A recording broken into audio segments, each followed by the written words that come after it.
تعریف اس رب کائنات کے لیے ہے جس رب نے ہمیں اور آپ کو پیدا فرمایا، انسان بنایا، اشرف المخلوقات بنایا، ایمان اختیار کرنے کی توفیق عطا فرمائی، قرآن و سنت سے لگے رہنے اور اس پر چلنے کی توفیق ہمیں اور آپ کو دی۔ اس کے لیے رب کے ہم بے حد شکر گزار ہیں۔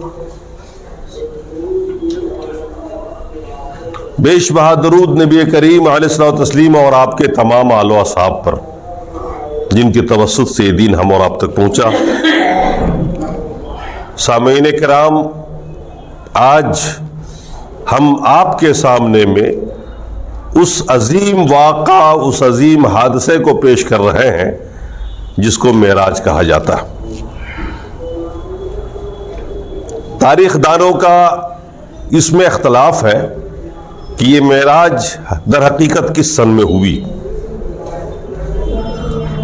بعض سیرت نگاروں نے نبوت کے 10ویں سال میں بتایا، بعض نے 11ویں سال میں اور بعض نے 13ویں سال میں، لیکن زیادہ تر سیرت نگار اس بات پر متفق ہیں کہ نبوت کے 13ویں سال میں یہ واقعہ پیش آیا تھا۔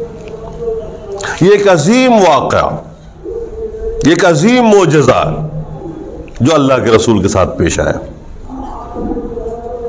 ابھی پچھلا مہینہ جو گزرا ہے، رجب کا مہینہ، اس مہینے میں اکثر دیکھا ہوگا آپ نے، کئی مسلم بھائی ہیں جو اس کا بہت بڑا ایک مناتے ہیں جشن 27ویں رجب کو شب معراج کے نام سے۔ حالانکہ یہ بالکل بدعت ہے، یہ ایک دم غلط ہے۔ 27 تاریخ فکس کرنا یہ تو بالکل ہی غلط ہے، کیونکہ کسی بھی سیرت نگار نے تاریخ 27 نہیں بتائی ہے۔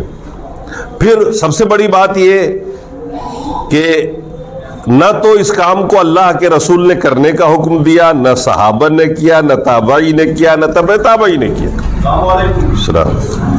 اگر یہ کچھ ایسا ہوتا کہ اس میں کچھ کیا جاتا تو صحابہ پہلے کرتے۔ اس لیے وہ کام کرنا جس کو نہ تو اللہ کے رسول نے کیا، نہ کرنے کا حکم دیا، نہ صحابہ نے حکم دیا، نہ کیا، ایسا کرنا بدعت ہے، اور یہ بدعت قبیحہ ہے، بہت بری بدعت ہے۔ بدعت تو خیر کوئی بھی ہو بہت بری ہوتی ہے، لیکن ایک ایسی چیز کو رواج دینا جس کا کوئی تعلق شریعت سے نہیں، یہ بدعت کہلاتی ہے۔ بہرحال یہ جس تاریخ میں بھی ہو، اس دور میں تاریخوں کا ذکر اس لیے نہیں ہوتا تھا کہ اسلام کی کوئی تاریخ متعین نہیں ہوئی تھی۔ حضرت عمر کے دور میں باقاعدہ سن و ہجری کا فیصلہ ہوا ہے، تو اس لیے واقعہ پتہ نہیں ہے۔ معراج ایک معجزہ، معجزہ کا مطلب جو عقل کو حیران کر دے، جو عقل میں نہ آ سکے، ایک ایسا کام جو ہمارے عقل سے پرے ہو، عقل جس کی تفسیر نہ کر سکے۔ اللہ تعالیٰ کچھ ایسے کام ہمیں اور آپ کو کر کے دکھاتا ہے کہ وہ ہر چیز پر قادر ہے، وہ ہر چیز پر قادر ہے۔ یہ ہماری جو نگاہ ہے نا، یہ اسباب و علل کے تحت چل رہی۔ ہم ہر چیز دیکھتے ہیں، رات ہوتی ہے، سورج نکلتا ہے تو دن آتا ہے، اگر نہ نکلے سورج تو دن نہیں ہوگا۔ چاند نکلتا ہے تو روشنی ہوتی ہے، لائٹ چلی گئی اندھیرا ہو گیا۔ یہ ہماری نظریں عادی ہیں اس بات کی۔ اگر کبھی اس کے خلاف ہو جاتا ہے تو آپ کو لگتا ہے عجیب بات ہو گئی، سورج نکلا نہیں اور پوری دنیا روشن ہے، کیسا لگے گا آپ کو؟ حیران کن بات۔ چاند نکلا نہیں، روشنی رات کو ہو رہی ہے، لائٹ چلی گئی ہے مگر بلب جل رہا، کیسا لگے گا آپ کو؟ حیران کن بات ہوگی نا۔ چونکہ ہماری جو نگاہ ہے، ہماری جو عقل ہے، وہ اسباب و علل کے تحت ہے کہ ایسا ہوتا ہے تو ایسا ہوتا ہے۔ شادی ہوتی ہے، مرد و عورت جمع ہوتے ہیں، دونوں کی اجتماع سے بچہ پیدا ہوتا ہے۔ اللہ چاہے تو کیا اس کے بغیر نہیں کر سکتا؟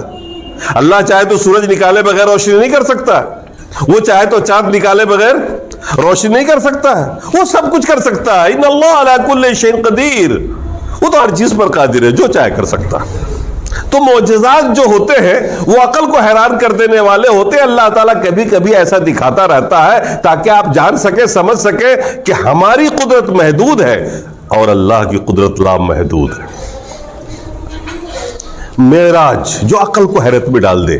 آپ کے دماغ میں آتا ہوگا جادو بھی تو حیرت میں ڈال دیتا ہے، آپ نے دیکھا ہوگا چوک چوراہوں پہ جادوگروں کو جادو دکھاتے ہوئے، کبھی کبھی وہ بھی ایسا کام کر ڈالتے ہیں جو ہماری اور آپ کی عقل میں آتا نہیں ہے، سمجھ میں نہیں آتا، کچھ کا کچھ کر دیتے ہیں، وہ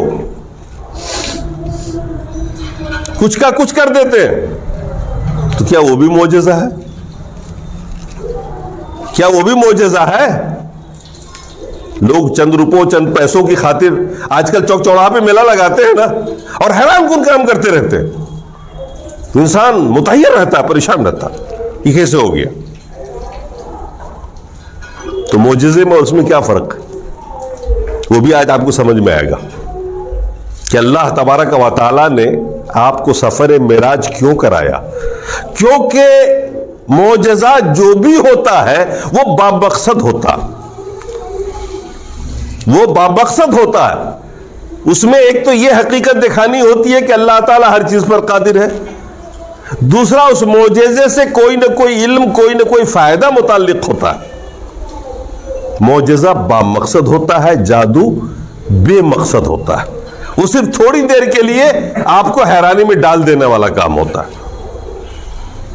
تو معجزہ جو ہوتا ہے، جو نبیوں کو دیا گیا، وہ بامقصد ہوتا ہے۔ حضرت موسیٰ کو لاٹھی دی گئی، ایک عصا دی گئی، اس کے 10 فائدے تھے۔ آپ کو پیاس لگتی، آپ گاڑ دیتے، پانی نکل آتا اس کے ذریعے، آپ اسی سے درختوں کے پتے جھاڑ کے اپنی بکریوں کو کھلایا کرتے تھے، آپ اپنی نگرانی کے لیے بھی اس کو متعین کر دیا کرتے تھے، اور وہ آپ سو جاتے اور وہ لاٹھی آپ کی نگرانی کرتی۔ چنانچہ جب جادوگروں سے مقابلہ ہوا تو اللہ تبارک و تعالیٰ نے اسی لاٹھی کو ڈالنے کے لیے کہا جو سب سے بڑا اژدہا بن کر سارے جادوگروں کے اژدہوں کو نگل لیا۔ بامقصد ہے نا؟ آپ جب چلے فرعون سے بھاگ کے، جب اپنے قوم کو لے کے چلے، راتوں رات وہاں سے بھاگ کر کے دریا نیل آ گیا آگے، اللہ نے حکم دیا اپنی لاٹھی کو مارو پانی پہ، پانی کے 2 ٹکڑے ہو گئے، راستہ بن گیا۔ بامقصد ہے نا؟ حضرت عیسیٰ علیہ السلام کو معجزہ دیا گیا، ید بیضا، آپ کوڑ کے اوپر ہاتھ پھیر دیتے، کوڑی شفا پا جاتا، ٹھیک ٹھاک ہو جاتا، مقصد ہوا رہے۔ اور بھی کوئی کام کرتے تھے، نابینا کی آنکھ پہ پھیر دیا، بینا ہو گیا۔ مقصد ہوتا ہے معجزہ۔ اللہ کے رسول کے ساتھ بھی جو بہت سارے معجزات پیش آئے، چھوٹے موٹے، جو اس کو ہم کہتے ہیں قرآن کے مقابلے میں، کیونکہ سب سے بڑا معجزہ اللہ کے رسول کا تو قرآن ہے جو اللہ نے آپ کو دیا ہوا ہے، اور ویسے بہت سارے معجزات ہیں، سب بامقصد ہیں۔ سارے صحابہ بھوکے ہیں اور ایک بکری کا بچہ ہے، 1 کلو جو ہے، اور اس سے آپ نے 300 صحابہ کو کھانا کھلا دیا، مقصد حاصل ہو گیا نا؟ تو بامقصد ہوتا ہے معجزہ۔ آئیے ہم دیکھیں سفر معراج میں کیا مقصد ہے۔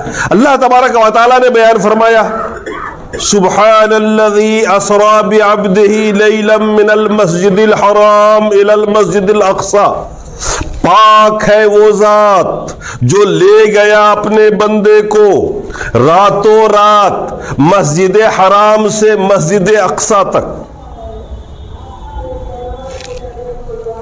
سب سے پہلی بات سمجھ میں آئی، پاک ہے وہ ذات جو لے گیا۔ معراج اللہ کے رسول کو حاصل تو ہوئی، لیکن اس میں اللہ کے رسول کو، آپ کی قدرت کو اور آپ کی طاقت کو کوئی دخل نہیں ہے۔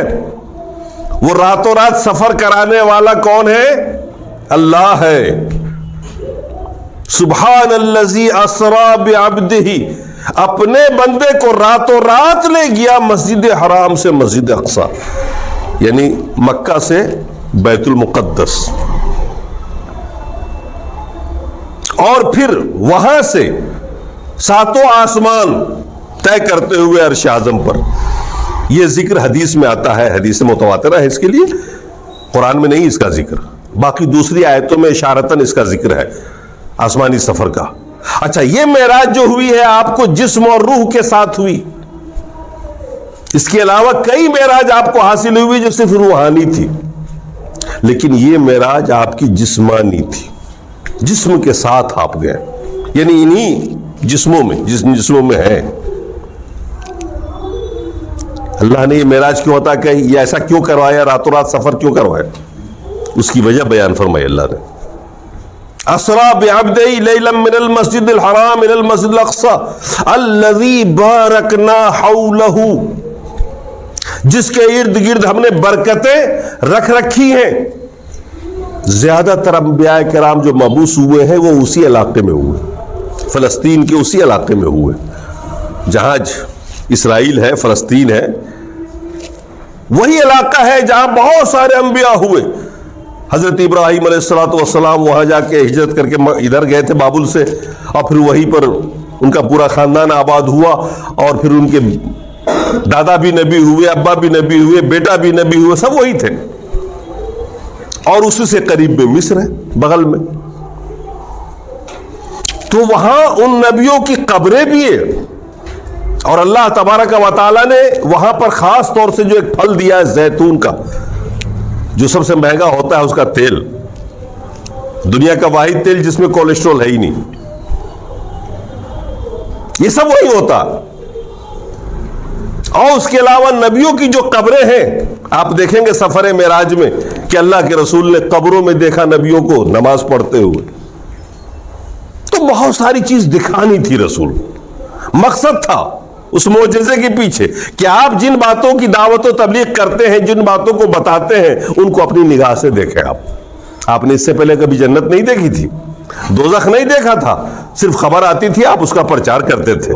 اس سفر میں آپ کو دوزخ بھی دکھایا گیا، جنت کی بھی سیر کرائی گئی، ملائکہ بھی دیکھا آپ نے، فرشتے بھی دیکھے آپ نے، بیت المعمور بھی دیکھا، اور بہت سارے نبیوں کی زیارت ہوئی، اور سارے انبیاء کو آپ نے بیت المقدس میں نماز پڑھائی، امامت آپ کی تھی، اور سارے مقتدی بن کر کے وہاں حاضر تھے، اور آپ نے سب کو نماز پڑھائی۔ تو یہ سب کچھ سب دکھایا گیا اللہ کے رسول۔ تو سفر معراج کیسے ہوئی؟ الذی بارکنا حولہ لنریہ من آیاتنا، اللہ نے یہ فرمایا، یہ دیکھو معراج اور جادو میں بڑا فرق ہے، لنریہ من آیاتنا۔ اس سفر کا مقصد تھا تاکہ ہم آپ کو اپنی نشانیاں دکھائیں، وہ نشانیاں جو انسان نہیں دیکھ سکتے عام طور سے، وہ چیزیں آپ کو دکھائی گئی جو عام انسانوں کی نظر سے دور ہے، جن کو ہم اس دنیا میں نہیں دیکھ سکتے، وہ ساری چیزیں دکھائی گئی رسول کریم۔ لنریہ من آیاتنا، ہم نے اپنی نشانیاں دکھانے کے لیے معراج کرائی۔ اس میں رسول کا کمال نہیں تھا، یہ جو کچھ بھی ہوا وہ اللہ کی قدرت سے ہوا۔ اب آئیے اس کی تفصیل جانیں حدیثوں سے، خود اللہ کے رسول نے بیان فرمایا، جس کو صحابی نے روایت کیا ہے، اور وہ حدیث کی ساری کتابوں کے اندر تفصیل کے ساتھ معراج کا واقعہ مل جائے گا۔ اللہ کے رسول نے فرمایا، میں حدود کعبہ کے اندر، خانہ کعبہ کے اندر، ایک روایت میں ام ہانی پھوپھی کے یہاں آپ آرام فرما رہے تھے، جبرائیل آئے، آپ کو لے کے خانہ کعبہ میں آئے، یا خانہ کعبہ میں تھے تو وہیں آپ کے پہلے سینے کو چاک کیا، چیرا، اور آپ کے دل کو نکالا، اس کو آب زمزم سے دھویا،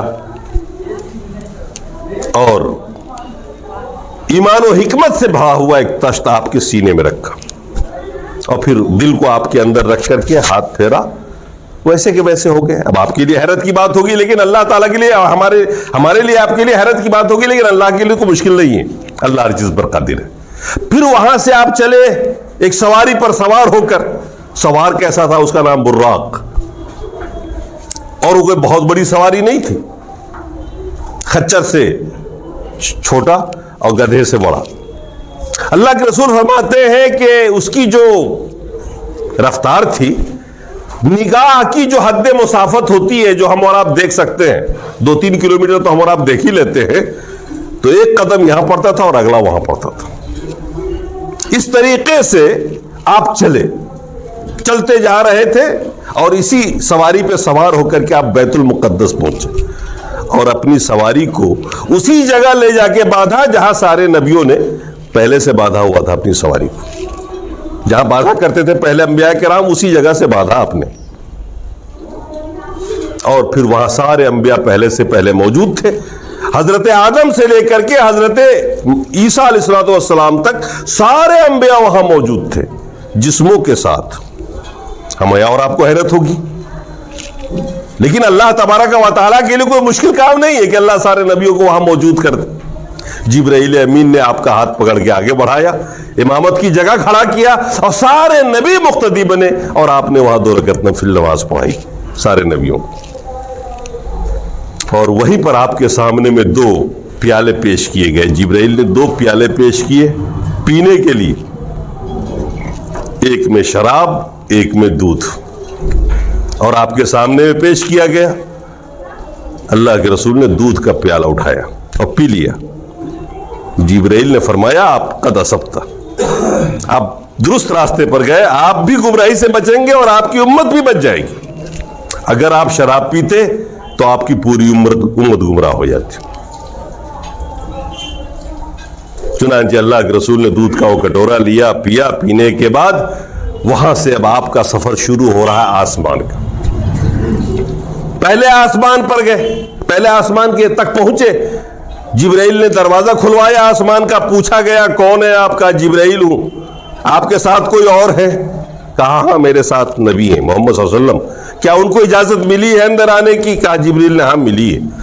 دروازہ کھولا. اب پہلے آسمان پر پہنچا. وہاں حضرت آدم علیہ السلام پہلے سے موجود تھے آپ کے استقبال کے لیے. آپ نے سلام کیا، السلام علیکم. انہوں نے جواب دیا بیٹا کہہ کر کے، وعلیکم السلام. نیک بیٹا نیک نبی کہہ کر کے خوش آمدید کہا حضرت آدم نے. اللہ کے رسول نے وہاں دیکھا آپ کی دائیں طرف کچھ ذرات ہیں اور آپ کی بائیں طرف بھی کچھ ذرات ہیں، کالے کالے چیٹی کی شکل میں. اور آپ جب دائیں طرف دیکھتے ہیں تو ہنستے ہیں، مسکراتے ہیں. کون؟ حضرت آدم. اور جب بائیں طرف دیکھتے ہیں تو رونے لگتے ہیں. جبرائیل کی طرف اللہ کے رسول نے دیکھا ماجرا کیا ہے. تو حضرت جبرائیل نے بتایا دائیں طرف وہ ذرات ہیں، ان کی وہ اولادیں ہیں جو جنت میں جانے والی ہیں، جن کو دیکھ کر وہ خوش ہوتے ہیں. جیسے باپ اپنے بیٹے کی کامیابی دیکھ کے خوش ہوتا ہے نا، تو جب یہ دائیں طرف دیکھتے ہیں تو اپنے ان بیٹوں کو دیکھ رہے ہیں، ان اولادوں کو دیکھ رہے ہیں جو جنت میں جانے والے ہیں. اس لیے مسکرانے لگتے ہیں، ہنسنے لگتے ہیں. اور بائیں طرف جب دیکھتے ہیں تو روتے ہیں، کیونکہ وہ اولاد سب جنت میں جانے والی. وہاں سے آگے بڑھے، دوسرے آسمان پر پہنچے. وہاں بھی گیٹ کھلوایا. پرکریا یہی رہی گیٹ کھولنے کی. وہاں دروازہ کھلا. وہاں حضرت عیسیٰ سے ملاقات ہوئی. آپ نے سلام کیا، انہوں نے خوش آمدید کہا بھائی کہہ کر کے، نیک بھائی نیک نبی کہہ کر کے. پھر وہاں سے آگے بڑھے تیسرے آسمان پر. وہاں بھی ایک نبی ملے. چوتھے پر گئے، وہاں پر بھی ایک نبی ملے. کیسی پر 2 بھی ملے. اس طریقے سے بہت سارے انبیاء ملتے رہے. 5ویں آسمان پر، 6ٹھے آسمان پر جب آپ گئے تو وہاں پر آپ کی ملاقات حضرت موسیٰ علیہ السلام سے. وہاں بھی سلام دعا، وہاں پر بھی یہی سب کچھ ہوا. جب وہ آگے بڑھے اللہ کے رسول، وہاں سے جبرائیل لے کے آگے بڑھے تو حضرت موسیٰ رونے لگے. تو جبرائیل نے رونے کی وجہ پوچھی. یہ تو خوشی کا موقع ہے، یہ نبی بھی آپ کے بھائی ہیں، آپ رونے کا موقع کیا؟ تو انہوں نے عرض کیا، انہوں نے بتایا کہ میرے بعد یہ نوجوان نبی بن کر مبعوث ہوا. میں اس لیے رو رہا ہوں کہ اس کی امت بڑی تعداد میں جنت میں جائے گی میری امت کے مقابلے. میری امت کی تعداد جنت میں جانے والوں کی تھوڑی ہوگی بنسبت ان کی امت کے. اس بات پہ مجھے رونا ہے. پھر وہاں سے 7ویں آسمان پر گئے اور وہاں آپ کی ملاقات حضرت ابراہیم علیہ السلام سے. وہاں آپ نے سلام کیا اور وہاں بھی بیٹا کہہ کے جواب دیا. نیک بیٹا نیک نبی کہہ کے حضرت ابراہیم علیہ السلام نے جواب دیا. وہ بیت المعمور سے ٹیک لگائے بیٹھے تھے. ظاہر سی بات ہے نسلاً آپ حضرت ابراہیم علیہ السلام کے پوتے میں ہیں نا، اسی لیے بیٹا کہا حضرت ابراہیم علیہ السلام نے. اور پھر اس کے بعد جبرائیل لے کر آپ کو عرش اعظم تک گئے. اللہ کے رسول فرماتے ہیں کہ میں قلم چلنے کی آواز وہاں سن رہا تھا. جو تقدیر لکھی جاتی ہے نا، وہ قلم چلنے کی آواز میں سن رہا تھا.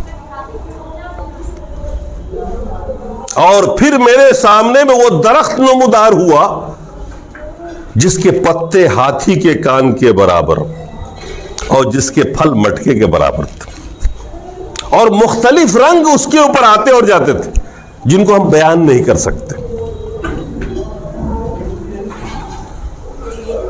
عجیب و غریب مناظر وہاں دیکھنے کو ملا. اور پھر وہی آواز آئی اللہ تبارک و تعالیٰ کی. بعض روایتوں میں آتا ہے بعض لوگ اس کے قائل ہیں کہ اللہ سے قریب ہوئے, اتنے قریب ہوئے کہ جیسے تیر و کمان ایک دوسرے سے قریب ہوتے ہیں. قرآن کی کچھ آیتیں اس طرف اشارہ کرتی ہیں, لیکن چونکہ حضرت عائشہ رضی اللہ تعالیٰ عنہ کی وہ روایت ہے جس میں انہوں نے فرمایا کہ 3 آدمی کا عقیدہ جس کے پاس وہ بڑا جھوٹا ہے, اس نے اللہ پہ الزام رکھا, اور ان میں ایک یہ ہے کہ رب کو کوئی دیکھ نہیں سکتا آنکھ سے اس دنیا میں, اس زندگی میں. مرنے کے بعد تو ہر مومن دیدار کرے گا, لیکن اس دنیا میں ہماری اور آپ کی آنکھ کی وہ طاقت نہیں کہ ہم رب کو دیکھ سکیں. لہٰذا جب ان سے پوچھا گیا حضرت عائشہ سے تو انہوں نے کہا کہ نہیں یہ جھوٹ ہے, یہ غلط ہے. اللہ کے رسول سے میں نے خود پوچھا تھا کہ کیا آپ نے رب کو دیکھا, تو اللہ کے رسول نے فرمایا کہ رب کو بھلا کوئی کیسے دیکھ سکتا ہے, وہ نور نہیں, وہ تو ایک نور ہے, اور نور کو بھلا یہ آنکھ کہاں دیکھ پائے گی. اور قرآن کی آیت ہے, انہوں نے دلیل دی باقاعدہ قرآن کی آیت سے جس میں اللہ نے فرمایا لا یدرکہ الابصار لا تدرکہ الابصار وہو یدرک الابصار. قرآن کی آیت ہے جس میں اللہ نے فرمایا کہ کوئی آنکھ رب کو دیکھ نہیں سکتی, ہاں رب دیکھ سکتا ہے سب کو. اس لیے ہماری اور آپ کی آنکھوں میں وہ طاقت نہیں کہ ہم اور آپ دیکھ سکیں. اور وہیں پر 50 نمازیں فرض کی گئی. ہم امتیوں پر کتنی نمازیں فرض ہوئی؟ 50 نمازیں. دیکھیے نماز کی اہمیت کو سمجھیے. ہر فرض جو فرض ہوا ہے وہ مدینے میں ہوا ہے, دنیا میں ہوا ہے. زکوٰۃ کا حکم, حج کا حکم, اور جو بھی احکامات آئے, سود حرام یہ وہ جتنے بھی ہیں, روزہ فرض ہوا تو مدینے میں ہوا. لیکن نماز کی فرضیت کہاں ہو رہی ہے؟ معراج کی رات میں عرش اعظم پہ ہو رہی ہے. اس سے سمجھ میں آتا ہے کہ نماز کس قدر اہم ہے کہ جب اللہ تبارک و تعالیٰ کو نماز فرض کرنا مقصود ہوا تو نبی کو وہاں بلا لیا. اس سے نماز کی اہمیت سمجھ میں آتی ہے. اس لیے ہمیں نماز کی پابندی کرنی چاہیے. 50 وقت کی نماز فرض ہوئی اور اللہ کے رسول لے کے لوٹے 50 نمازوں کو. 24 گھنٹے میں 50 نماز پڑھنا ہمارے لیے کتنا مشکل ہوتا, لیکن اللہ کے رسول نے 50 نمازوں کو قبول کر لیا. جب واپس لوٹے آپ, 6 آسمان پر پہنچے آپ, تو حضرت موسیٰ نے روکا, پوچھا آپ پر کیا فرض کیا گیا, کیا تحفہ ملا؟ اللہ کے رسول نے فرمایا 50 نمازیں ہماری امت میں فرض کی گئی ہیں. حضرت موسیٰ نے فرمایا میں آپ سے پہلے دنیا میں رہ چکا ہوں, مجھے تجربہ ہے. میری امت پر تو 2 ٹائم کی نماز فرض ہوئی تھی, جس کو پڑھ نہ سکے وہ. آپ 50 نماز کیسے کہیں گے اپنی امت کو پڑھنے کے لیے, کیسے پڑھ پائیں گے وہ؟ لہٰذا آپ جائیے رب کے پاس اور تخفیف کا سوال کیجئے کہ کچھ کم کر دے رب. آپ نے مشورہ قبول کیا, واپس گئے, پھر وہیں پہنچے, تخفیف کا سوال کیا اور رب کی طرف سے 5 نماز کم کر دی گئی. واپس آئے, پھر ملاقات ہوئی حضرت موسیٰ سے, انہوں نے پوچھا کیا ہوا؟ فرمایا 5 کم کر دی گئی. کہا پھر جائیے, ابھی بہت ہے. اس طریقے سے 9 چکر لگائے آپ نے. ایک روایت میں آتا ہے 10 کم ہوئی ہے تو اس میں 4-5 چکر ہوں گے, اور جس میں 5 کم اس میں 9 چکر کم لگے. اور جب 5 نمازیں رہ گئی, حضرت موسیٰ نے پوچھا اب کی بار کتنی ہے؟ کہا 5 رہ گئی. کہا پھر جائیے رب سے تخفیف کا سوال کریے, کم کرے, کیونکہ میری امت پر 2 ہی رکعت فرض ہوئی تھی لیکن وہ پڑھ نہ سکے تھے. یہ تو بہت زیادہ ہے 5 نماز. آپ سوچ رہے ہوں گے ایک چکر اور لگا لیتے تو ٹھیک ہی تھا نا, کہ وہ 5 تو کم ہی ہو رہا تھا ہر چکر میں. اللہ کے رسول نے فرمایا نہیں, انی ہوگا, میں راضی ہوں, میں خوش ہوں. اللہ سے قربت کا 5 ٹائم مل رہا ہے, اس سب سے بڑی ذات کے قریب ہونے کا مل رہا موقع. راجاؤں مہاراجوں کے پاس اگر آپ کو ٹائم ملے, S P D S P کے پاس, تو دوڑ کیا بھاگیں گے اس کی چائے پینے کے لیے. خالق کائنات کے پاس 5 بار آپ حاضر ہو رہے ہیں, اب 5 بار مکالمہ کر رہے ہیں, ڈائلاگ کر رہے ہیں, 5 بار مانگ رہے ہیں, دے بھی رہا ہے, 5 بار آپ کا دل جڑ رہا ہے. کتنی بڑی بات ہے. اللہ کے رسول نے فرمایا میں راضی ہوں, اب مجھے شرم آتی ہے, میں نہیں جاؤں گا, یہ بہت ہے, بہت اچھا ہے میرے لیے, اور میری امت کرے گی میں بھی کر لوں گا. اس 5 ٹائم کو لے کر کے آپ جیسے ہی آگے بڑھے، آواز آئی رب کی، لا یبدل القول لدی، ہمارے یہاں بات بدلی نہیں جاتی ہے۔ اللہ نے فرمایا ہمارے یہاں بات بدلی نہیں جاتی ہے۔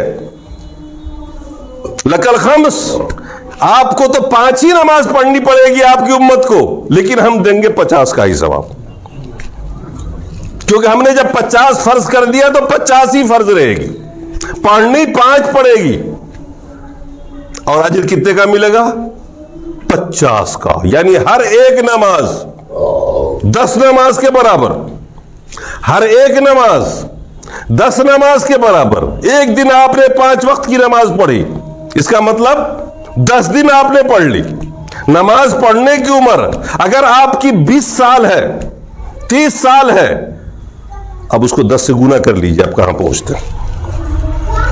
اگر آپ کو کل عمر ملی 60 سال کی، جس میں 40 سال آپ نے نماز پڑھی ہے، اب 40 کو گنا کریے آپ 10 سے، کتنے ہو جائیں گے؟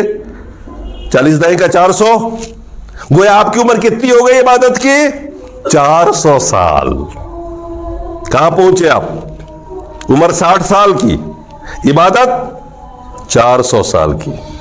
مجھے وہ حدیث یاد آتی ہے اس بات پر، اللہ کے رسول صلی اللہ علیہ وسلم نے فرمایا کہ اس امت کی مثال اور اس سے پہلے جو امت گزری ہے عیسیٰ علیہ السلام کی، اور اس سے پہلے جو امت گزری ہے موسیٰ علیہ السلام کی، ان تینوں امتوں کی ایک مثال دی کہ اللہ تبارک و تعالیٰ نے یہودیوں کو موقع دیا کہ وہ کام کرے، صبح سے ظہر کے ٹائم تک محنت کرے۔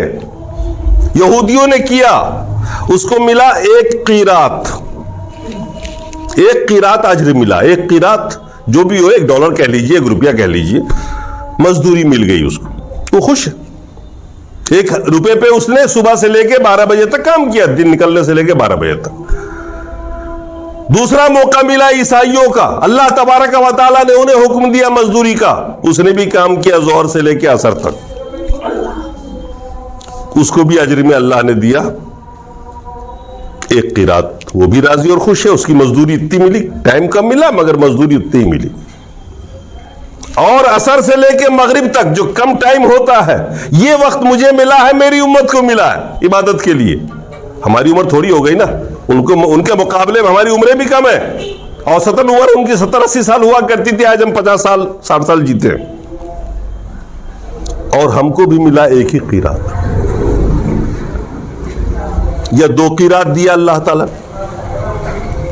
اتنا کم ٹائم میں کام کرنے کا اللہ نے ہمیں 2 قیرات دیا، ان کو 1 دیا لمبے ٹائم۔ یہودیوں نے کہا اللہ یہ تو ہمارے ساتھ ناانصافی ہو گئی، ظلم ہو گیا،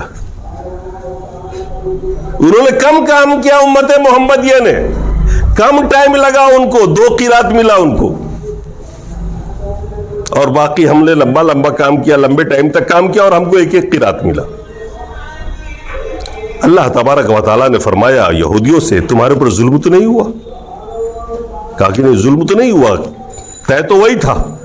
کہا ذالک فضل اللہ، یہ میرا فضل ہے، میں جسے چاہوں بڑھا کے دے دوں، تمہارے اوپر ظلم نہیں ہوا، تم نے جتنا کام کیا اس کا بدلہ تو طے تھا اتنا، اور ہم نے 1 کے بجائے اگر 2 قیرات دیا ہے اس امت محمدیہ کو، تو یہ 1 قیرات میرا فضل ہے۔ یہ فضل کیوں ہوا؟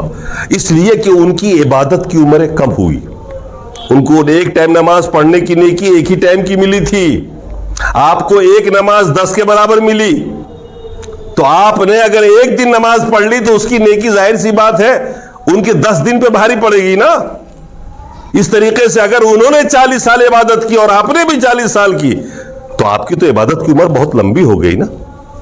تو یہ آپ کی عمر بڑھائی گئی عبادت کی اس طریقے سے، یہ اللہ کا فضل ہی تو ہے جو اللہ تبارک و تعالیٰ نے ہمیں اور آپ کو دیا۔ اللہ کے رسول جیسے وہاں سے آگے بڑھے، یہ آواز آئی لا یبدل القول لدی، ہمارے یہاں بات بدلتی نہیں ہے، ہم نے کہہ دیا 50 تو 50، لیکن آپ بار بار آئے اور آپ نے کم کرائی، ہم نے 5 کر دیا، اس کو ثواب 50 کا ہی دیں گے۔ یہ معراج کا عظیم تحفہ جو ہمیں اور آپ کو بھاتا ہی نہیں، پسند ہی نہیں آتا، جس سے ہم اور آپ دور ہیں، یہ اللہ کی رحمت ہے۔ سمجھیے اللہ نے آپ کو بار بار موقع دیا کہ آپ قریب جاؤ اور محاسبہ کرتے رہو، اپنا یاد کرتے رہو موت کو، نیکیاں جمع کرو، مرنے کی بھی تیاری کرو. بہت عظیم موقع ہوتا ہے میرے بھائیوں. نماز کبھی نہیں گنوانا چاہیے. دیگر گناہوں کو اللہ تعالیٰ بڑی آسانی سے معاف کرے گا اور اسی نماز کے ذریعے معاف کرے گا. اگر نماز کے ہم پابند رہے تو دوسری اور ساری خرابیاں ہماری اسی نماز کے ذریعے دور ہو جائیں گی، اس دنیا میں بھی اور آخرت میں بھی. چنانچہ اللہ نے فرمایا قرآن کے اندر ان الصلاۃ یذہبن السیئات، کہ یہ نمازیں جو ہے نا برائیوں کو ختم کر دیا کرتی ہیں، فواحش کو ختم کر دیا کرتی ہیں. نمازوں کے ذریعے آپ دنیا میں بھی اچھے ہو جاؤ گے اور آخرت میں آپ کا مقام بلند ہوگا اور دوسرے سارے گناہ بھی معاف ہوں گے. اس دوسرا تحفہ ملا اسی وقت جب آپ وہاں سے آگے بڑھے، تھوڑا سا آگے بڑھے، آواز آئی وہیں پر کہ آپ کی امت میں سے جو شخص بھی اس حال میں مرے گا کہ اس نے شرک نہیں کیا ہو، توحید پر رہا ہو، ہم اس کے سارے گناہوں کو بخش دیں گے، اس جنت میں داخل کریں گے. یہ ایک بڑا تحفہ ہے، یہ ایک بڑا تحفہ ہے ہمارے اور آپ کے لیے کہ ہمیں اور آپ کو ہر حال میں شرک سے بچنا ہے. کیونکہ اگر آپ شرک سے بچ گئے تو آپ کی جنت کی گارنٹی ہے. اور شرک کو سمجھیے، بار بار یہ موقع مطلب گھما کے یہ موضوع آتا رہتا ہے تاکہ میں شرک بتاتا رہوں آپ کو. مجموعی طور پر شرک کا ایک مفہوم ہوتا توہم پرستی، اللہ کے خلاف کسی اور پہ بھروسہ کرنا، اللہ پہ توکل نہ کرنا، تعویذ پہ توکل کر لینا، توہمات، وہم پرستی. اس توہم کو ختم کریے. ہمارے سماج میں ہے ابھی بھی، بلی ادھر سے ادھر ہو گئی، آگے چلنا بند ہو گیا، آدمی سوچتا ہے کہ واپس چلا جاؤں، بلی نے راستہ کاٹ دیا. کئی ایسی چیزیں ہوتی ہیں نا، کسی کا چہرہ دیکھ لیا، پتہ نہیں آج دن کیسا گزرے گا. یہ توہم پرستی ہے، یہ اسلام نہیں ہے. اسلام اس کے خلاف ہے. یہی سب وہ چیزیں ہیں نا جو آگے جا کے شرک بن جایا کرتی. عربوں میں بہت طریقے رائج تھے، آج ہمارے یہاں بہت طریقے رائج ہیں. تعویذ گنڈا ہو رہا ہے، جھاڑ پھونک ہو رہا ہے، بیمار ہو رہا آدمی، اور کیا کیا کر رہا. یہ توہم پرستی اسلام کے اندر نہیں، یہ سب شرک کے دائرے میں آتا ہے. ان میں سے بہت سارے تو شرک ہیں، اولاد کے لوگ کہاں کہاں بھاگے پھر رہے ہیں، علاج نہیں کرا کر کے توہم پرستی مطلع ہے، قبروں کے اور کہاں کہاں دیوی دیوتاؤں کے چکر لگا رہے ہیں. وہ یہ سمجھتے ہیں کہ اولاد یہاں سے ملے گی. یہ شرک ہے، کلیئرلی شرک ہے یہ سب. تو شرک کے بہت سارے اقسام ہیں سماج میں، ان کو سمجھیے، ان سے بچیے، کیونکہ یہی سب سے بڑی رکاوٹ ہے آپ کے کامیابی کی راہ میں. تو اللہ تبارک و تعالیٰ نے دوسرا تحفہ دیا. تیسرا تحفہ دیکھیے، یہ سب چیزیں عام کتابوں میں نہیں ملیں گی، یہ سب حدیثوں کے اندر موجود ہے، مسلم شریف وغیرہ کے اندر موجود ہے. ایک تیسرا تحفہ بھی وہی ملا تھا کہ آپ کی امت میں سے جو شخص نیکی کا ارادہ کرے گا، صرف ارادہ کرے گا اور کر نہ سکا کسی وجہ سے، آپ نے ارادہ کیا 100 روپے اللہ کی راہ میں خرچ کروں گا، کوئی ضرورت پیش آ گئی، وہاں خرچ ہو گیا، نہیں کر سکا، اللہ تعالیٰ پھر بھی آپ کو 100 روپے کی نیکی دے دے گا محض ارادے پر. اور جب کریں گے آپ اس نیکی کو تو اللہ تعالیٰ کم سے کم 10 گنا سے لے کے 700 گنا تک اس کی نیکی لکھے گا. 100 روپے خرچ کرنے کا مطلب 10 گنا کریے، اس کو کتنا ہو جاتا ہے 100 روپے، 700 گنا کر دیجئے، پھر وہ ہزاروں پہنچ جائے گا، لاکھوں میں پہنچ جائے گا. وہ 1000 روپے تو پہنچے گا ہی پہنچے گا، 700 سے گنا کریے گا تو یہ وہ اجر ہے. جبکہ دیگر امتوں کی ہے ایسا ہوا ہے کہ اگر کسی نے گناہ کا ارادہ، اچھا دوسری چیز کیا دی گئی ہمیں اور آپ کو اسی کے ساتھ کہ گناہ کا ارادہ اگر کسی امت نے کر لیا، آپ کا گناہ کا ارادہ آپ نے کیا تو ارادے پر کوئی گناہ نہیں جب تک کہ کر نہ لے. آپ نے چوری کرنے کا ارادہ کیا، ارادے پہ کوئی گناہ نہیں، جب تک کہ آپ کریں نا اس وقت تک آپ کے لیے ایک فرشتہ قلم نہیں اٹھائیں گے. ہاں جب کر لیں گے آپ تو پھر اس کے بدلے میں ایک گناہ لکھا جائے گا. ایک بہت بڑی مہربانی دیگر امتیوں کے مقابلے میں، کیونکہ انہوں نے جب نیکی کا ارادہ کیا تو ان کو 1 ملا، کرنے پر بھی 1 ملا. انہوں نے گناہ کا ارادہ کیا، اسی وقت لکھ دیا گیا، ارادے پہ ہی لکھا گیا. آج اور ہمیں اور آپ کے لیے اتنی آسانی کر دی گئی کہ ارادے پر کوئی گناہ نہیں. اور جب نیکی کا ارادہ کریں گے تو محض ارادہ پر ہی آپ کو نیکی مل جایا کرے گی. ابھی باتیں تو بہت ساری کرنی تھی معراج کے تعلق سے، اور باتیں بھی باقی رہ گئی، ٹائم زیادہ ہو گیا. انشاءاللہ اس موضوع کو ہم اگلے ہفتے پورا کریں گے. اقول قولی ھذا واستغفر اللہ لی ولکم ولسائر المسلمین. بارک اللہ.